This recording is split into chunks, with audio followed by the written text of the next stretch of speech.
అందరికీ నూతన సంవత్సర శుభాకాంక్షలు. మన ప్రాచీన ఋషులు నిజంగా ఆధ్యాత్మిక శాస్త్రవేత్తలు. Our ancient rishis are spiritual scientist. శతాబ్దాల పాటు పరిశోధన చేసి ఒక మూల సిద్ధాంతాన్ని కనుక్కున్నారు. అదేంటంటే మనస్సు శ్వాసకి సంబంధం ఉందని. మనకు తెలుసు కదా, మనసుని కంట్రోల్ చేయడం చాలా కష్టంగా ఉంటుంది, కానీ శ్వాస ద్వారా మనసును మనం కంట్రోల్ చేయొచ్చు. అంతేకాదు, అలా ఆ శ్వాసక్రియలని ప్రాణాయామ పద్ధతులను కూడా మనకు ఇచ్చారు.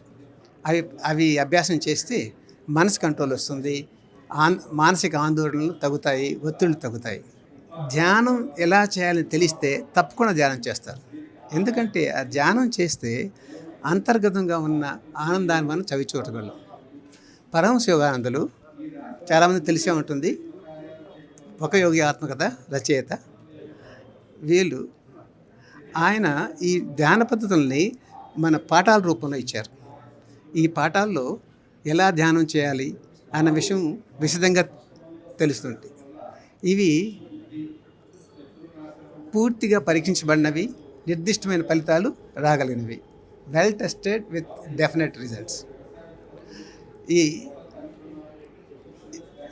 అసలు విషయం చెప్పాలంటే, పరమహంస యోగానందులు ఇచ్చిన ఈ క్రియయోగ ప్రాణాయామాన్ని మనం అభ్యాసం చేస్తే మానసిక ఆధ్యాత్మిక అభివృద్ధి కలుగుతుంది.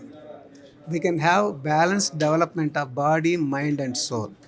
బికాజ్ శారీరక రుగ్మతల్ని తొలగించవచ్చు, మానసిక ఆందోళనని జయించవచ్చు, ఆధ్యాత్మిక అజ్ఞానాన్ని అధిగమించవచ్చు.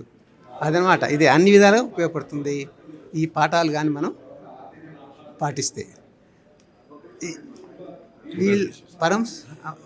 పరమహంస యోగానందుని ఆయన స్థాపించిన సంస్థ యోగదా సత్సంగ్ సొసైటీని గుర్తించి ఈ ఉగాది పురస్కారం ఇవ్వడానికి నేను చాలా కృతజ్ఞతలు చెప్పుకుంటున్నాను.